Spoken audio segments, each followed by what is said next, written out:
जय श्री गणेश। जय श्री गणेश। विष्णु जी के मोह भंग के लिए शंकर जी की प्रेरणा से देवों द्वारा मूल प्रकृति की स्तुति, मूल प्रकृति द्वारा आकाशवाणी के रूप में देवों को आश्वासन, देवताओं द्वारा त्रिगुणात्मिका देवियों का स्तवन, विष्णु का मोहनाश धात्री यानी आंवला, मालती तथा तुलसी की उत्पत्ति का आख्यान। श्री शिवाय नमस्तुभ्यम। व्यास जी बोले कि हे ब्रह्मपुत्र, आपको नमस्कार है। हे श्रेष्ठ शिव भक्त, आप धन्य हैं जो आपके शंकर जी की यह महादिव्य शुभ कथा सुनाई।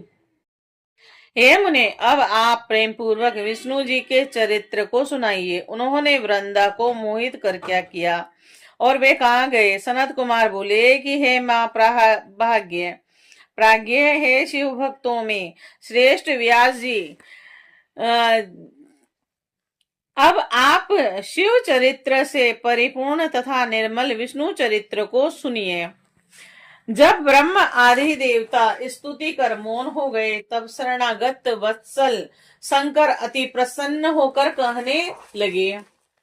शंभु बोले, ए ब्राह्मण, यह सभी श्रेष्ठ देवगण, मैं यह सत्य सत्य कह रहा हूं कि यद्यपि जलंधर मेरा ही अंश था, फिर भी मैंने आप लोगों के लिए उसका वध किया। ए तात, हे देवतागण, आप लोग सच सच बताइए कि आप लोगों को सुख प्राप्त हुआ अथवा नहीं। सर्वदा मुझ निर्विकार की लीला आप लोगों के निर्मित ही हुआ करती है। सनत कुमार बोले, तदंतर देवताओं के नेत्र हर्ष से खिल उठे और वे शंकर जी को प्रणाम कर विष्णु का वृत्तांत निवेदन करने लगे। देवता बोले, हे महादेव, हे देव, आपने शत्रुओं के भय से हमारी रक्षा की, किंतु एक बात और हुई, उसमें हम क्या करें। हे नाथ, विष्णु ने बड़े प्रयत्न के साथ वृंदा को मोहित किया और वह शीघ्र ही अग्नि में भस्म होकर परम गति को प्राप्त हुई, किंतु इस समय वृंदा के लावण्य पर आसक्त हुए विष्णु मोहित होकर उनकी चिता का भस्म धारण करते हैं। वे आपके माया से मोहित हो गए। सिद्धों, मुनियों तथा हम लोगों ने उन्हें बड़े आदर के साथ समझाया, किंतु वे हरि आपकी माया से मोहित होने के कारण कुछ भी नहीं समझ रहे। अतः हे महेशान, आप कृपा कीजिए और विष्णु को समझाइए, यह प्राकृत संपूर्ण चराचर जगत आपके ही अधीन है। सनत कुमार बोले कि देवगणों के इस वचन को सुनकर महालीला करने वाले तथा स्वतंत्र भगवान शंकर हाथ जोड़े हुए उन देवगणों से कहने लगे। महेश बोले, हे ब्राह्मण, हे देवों, आप लोग श्रद्धा पूर्वक मेरे वचन को सुने। संपूर्ण लोगों को मोहित करने वाली मेरी माया दुस्तर है और देवता, असुर एवं मुनियों के सहित सारा जगत उसी के अधीन है। उसी माया से मोहित होने के कारण विष्णु काम के अधीन हो गए और वह माया ही उमा नाम से विख्यात है, जो इन तीनों देवताओं की जननी है। वह मूल प्रकृति तथा परम मनोहर गिरजा के नाम से विख्यात है। हे देवताओं, आप लोग विष्णु का मोह दूर करने के लिए शीघ्र ही शरणदायिनी, मोहिनी तथा सभी कामनाएं पूर्ण करने वाली शिवा नामक माया की शरण में जाएं और उस मेरी शक्ति को संतुष्ट करने वाली स्तुति कीजिए। यदि वे प्रसन्न हो जाएंगी तो आप लोगों का सारा कार्य पूर्ण करेंगी। सनत कुमार बोले कि हे व्यास, पंचमुख भगवान शंकर हर उन देवताओं से ऐसा कहकर अपने सभी गणों के साथ अंतर्ध्यान हो गए और शंकर की आज्ञा के अनुसार इंद्र सहित ब्रह्मा आदि देवता मन से भक्त वत्सला मूल प्रकृति की स्तुति करने लगे। देवता बोले, जिस मूल प्रकृति से उत्पन्न हुए सत्व रज तम, ये तीनों गुण इस सृष्टि का सृजन, पालन तथा संहार करते हैं और जिनकी इच्छा से इस विश्व का आविर्भाव तथा तिरोभाव होता है, उस मूल प्रकृति को हम नमस्कार करते हैं। जो पराशक्ति शब्द आदि 23 गुणों से समन्वित हो, इस जगत में व्याप्त है, और जिसके रूप और कर्म को वे तीनों लोक नहीं जानते, उस मूल प्रकृति को हम नमस्कार करते हैं। जिनकी भक्ति से युक्त पुरुष दारिद्र्य, मोह, उत्पत्ति तथा विनाश आदि को नहीं प्राप्त करते हैं, उन भक्त वत्सला मूल प्रकृति को हम नमस्कार करते हैं। हे महादेवी, हे परमेश्वरी, हम देवताओं का कार्य कीजिए। हे शिवे, विष्णु के मोह को दूर कीजिए। हे दुर्गे, आपको नमस्कार है। हे देवी, कैलाशवासी शंकर एवं जलंधर के युद्ध में उनका वध करने के लिए शिव के प्रवृत्त होने पर गौरी के आदेश से ही विष्णु ने बड़े प्रयत्न के साथ वृंदा को मोहित किया और उसका सतीत्व नष्ट किया। तब वह अग्नि में भस्म हो गई और उत्तम गति को प्राप्त हुई। तब भक्तों पर अनुग्रह करने वाले शंकर ने हम लोगों पर कृपा करके जलंधर का वध कर दिया और हम सभी को उसके भय से मुक्त कर दिया है। हे देवी, हम सभी उन शंकर की आज्ञा से आपकी शरण में आए हैं, क्योंकि आप और शंकर दोनों ही अपने भक्तों का उद्धार करने में निरंतर रहते हैं। हे भगवती, वृंदा के लावण्य से भ्रमित हुए विष्णु इस समय ज्ञान से भ्रष्ट तथा मोहित होकर उसकी चिता का भस्म धारण कर वहीं स्थित हैं। हे महेश्वरी, आपकी माया से मोहित होने के कारण सिद्धों तथा देवताओं के द्वारा समझाए जाने पर भी वह विष्णु नहीं समझ रहे हैं। हे महादेवी, कृपा कीजिए और विष्णु को समझाइए, जिससे देवताओं का कार्य करने वाले वे विष्णु स्वस्थ चित्त होकर अपने लोक की रक्षा करें।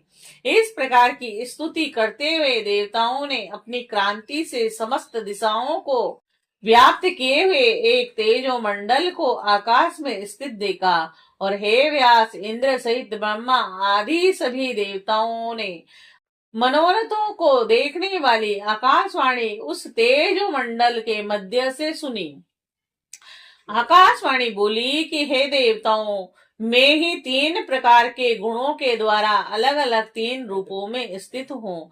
रजोगुण रूप से गौरी, सत्व गुण रूप से लक्ष्मी और तमोगुण से सुरा ज्योति के रूप में स्थित हूँ। अतः आप लोग मेरी आज्ञा से उन देवियों के समीप आदर पूर्वक जाइए, वे प्रसन्न होकर उस मनोरथ को पूर्ण करेंगी।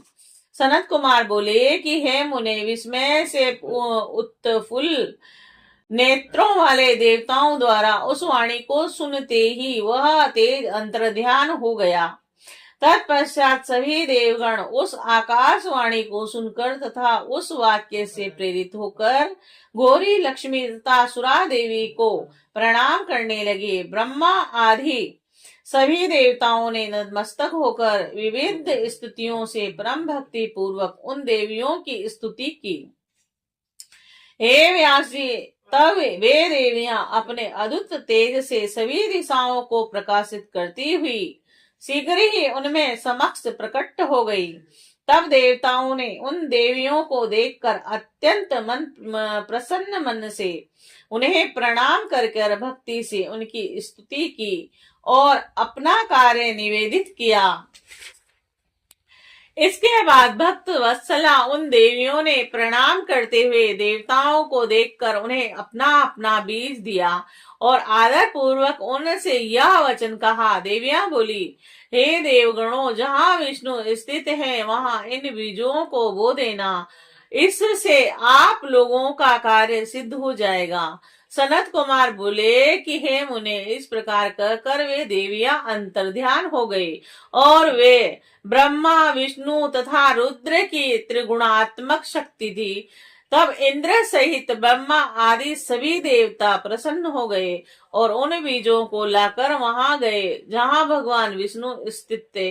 और हे मुने, उन देवताओं ने वृंदा की चिता के नीचे भूतल पर उन बीजों को डाल दिया और उन शिव शक्तियों का स्मरण कर वे वहीं पर स्थित हो गए। हे मुनीश्वर, उन डाले गए बीजों से धात्री, मालती तथा तुलसी नामक 3 वनस्पतियां उत्पन्न हो गई। धात्री के अंश से धात्री, महालक्ष्मी के अंश से मालती तथा गौरी के अंश से तुलसी हुई, जो तम सत्व तथा रजोगुण से युक्त थी। हे मुने, स्त्री रूपिणी उन वनस्पतियों को देखकर उनके प्रति विशेष राग विलास से विभ्रम से युक्त होकर विष्णु जी उठ बैठे और उन्हें देखकर मोह के कारण कामासक्त चित्त से वे उनके प्रेम की याचना करने लगी। तुलसी एवं धात्री ने भी राग पूर्वक उनका अवलोकन किया और सर्वप्रथम लक्ष्मी ने जिस बीज को माया से देवताओं को दिया था, उससे उत्पन्न हुई स्त्री मालती उनसे ईर्ष्या करने लगी। इसीलिए वह बर्बरी और इस गहित नाम से पृथ्वी पर विख्यात हुई। और धात्री तथा तुलसी राग के कारण उन विष्णु के लिए सदा प्रीतिप्रद हुई। तब विष्णु का दुख दूर हो गया और वे सभी देवताओं से नमस्कृत होते हुए प्रसन्न होकर उन दोनों के साथ वैकुंठ लोक को चले गए। हे विपेंद्र, कार्तिक के महीने में धात्री और तुलसी को सभी देवताओं के लिए प्रिय जानना चाहिए और विशेष करके यह विष्णु को अत्यंत प्रिय है। हे महामुने, उन दोनों में भी तुलसी अत्यंत श्रेष्ठ तथा धन्य है। हे गणेश, यह गणेश को छोड़कर सभी देवताओं को प्रिय है तथा संपूर्ण कामनाओं को पूर्ण करने वाली है। और इस प्रकार ब्रह्मा, इंद्र आदि वे देवता विष्णु को वैकुंठ में स्थित देखकर उनको नमस्कार कर तथा उनकी स्तुति कर अपने अपने स्थान को चले गए। और हे मुनि श्रेष्ठ, मोह भंग हो जाने से विष्णु जी ज्ञान प्राप्त कर शिव जी का स्मरण करते हुए अपने वैकुंठ लोक में सुख पूर्वक निवास करने लगे। और यह आख्यान मनुष्यों के सभी पापों को दूर करने वाला, मनुष्यों की संपूर्ण कामनाओं को पूर्ण करने वाला, समस्त काम विकारों को नष्ट करने वाला तथा सभी प्रकार के विज्ञान को बढ़ाने वाला है। जो भक्ति से युक्त होकर इस आख्यान को नित्य पढ़ता पढ़ाता है अथवा सुनता है, वह परम गति को प्राप्त करता है। और जो बुद्धिमान वीर इस अत्युत्तम आख्यान को पढ़कर संग्राम में जाता है, वह विजयी होता है, इसमें संदेह नहीं है। यह आख्यान ब्राह्मणों को ब्रह्म विद्या देने वाला, क्षत्रियों को जय प्रदान करने वाला और वैश्यों को अनेक प्रकार का धन देने वाला है तथा शूद्रों को सुख देने वाला है। हे व्यास जी, शिव जी में भक्ति प्रदान करने वाला, सभी के पापों का नाश करने वाला और इस लोक तथा परलोक में उत्तम गति को देने वाला है।